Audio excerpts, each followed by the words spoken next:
magbenta ng load, kundi load yourself, meron kang lifetime discount, endorse the business. Okay? So, meron tayong tinatawag na papiso-pisong dagdag, available only for Globe, TM, and Sun. So, yung denomination niya, 20 pesos to 150 pesos. So, ano yung papiso-pisong dagdag?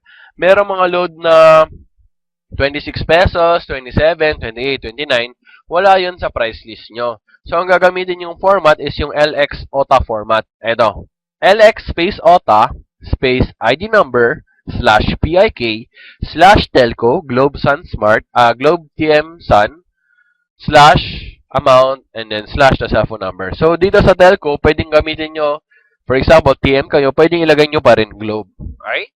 So, dito, 26 pesos yung niload ko. How do you reload your load wallet? Okay? So, dito, number one is pwede kayo magpa-reload sa V-Mobile Office. Kung merong IBC or office na malapit sa inyo, mas madali doon and then instant siya. So, for the complete list of offices, pwede kayong pumunta sa official website natin, loadextreme.ph, click resources, and then meron doon IBC directory. Okay? Kung wala namang office sa inyo, pwede kayong magpa-reload sa mga bangko, BDO, BPI, Union Bank, and Metro Bank. Pag outside Metro Manila kayo, hindi namin recommended na mag-Metro Bank kayo dahil merong bank charge.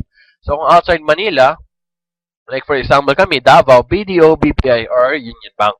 So, kung paano mag-reload ng load wallet, ito yung i-discuss natin next. And then, very important, kung magre-reload kayo sa bangko, the next bank hindi nyo matatanggap except for Union Bank bills payment slip. So, pag Union Bank bills payment slip ang ginamit nyo, same day credit. Okay? 7 p.m. Usually 7 to 9 p.m. Ito. After nyo magpa-load, for example, sa BDO or BPI, kailangan nyo mag-text ng LX reload format para malaman ng system na nag-deposit pala kayo. So, LX space reload space your ID number slash PIK slash amount slash bank slash branch code, then account number, date, time. So, remember to follow the exact format. Like, sample dito, yung branch na gagamitin nyo, yung branch kung saan kayo nag-deposit, huwag nyo naman kopyahin yung sa quick guide. Kung sa quick guide nakalagay, EDSA siya, huwag nyo yun kopyahin. For example, yung video branch nyo is Magsaysay. So, lagay nyo dyan, magsaysay, slash the branch code. Yung branch code, makita nyo lang sa deposit slip nyo. 3 digits lang siya. Tapos yung account number, kung saan kayo nag-deposit, yung account name ng deposit nyo is V-Mobile Technologies. And then the exact date, and then the exact time found in the deposit slip. So, Technopreneur transfer, minimum transfer is 500 pesos. Actually, pwedeng lower than 500, up to 300, pero merong kaltas na piso. So, recommended namin, minimum is 500.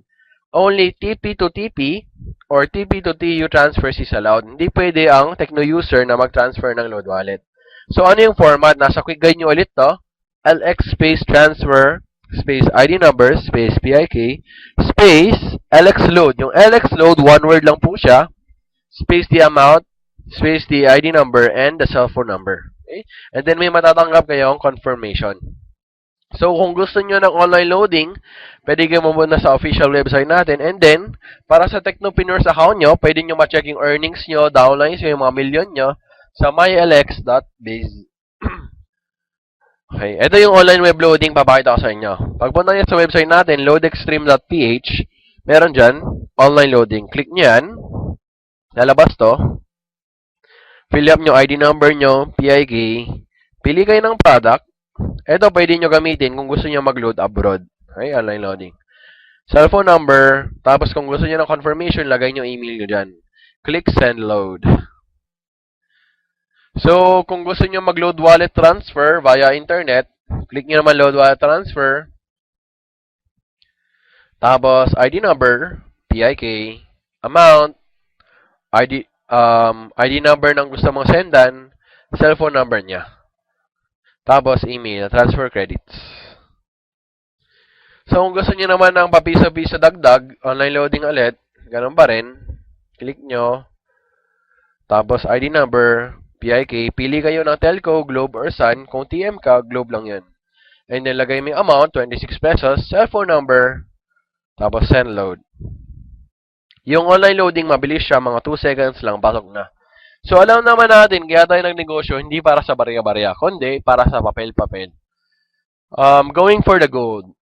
So, going for the gold, ibig sabihin, mas malaki yung target mo na income, pero mas marami rin yung kailangan mong gawin. Pero ito yung pinaka-rewarding sa business natin. Kasi syempre, sino ba naman may ayaw ng sobrang laking extra income? It requires smart work and true leadership. Kung mapapansin nyo, hindi niya nilagay hard work. Because hard work, ibig sabihin, trabaho ka ng trabaho, pero hindi mo nare-review yung steps na ginagawa mo.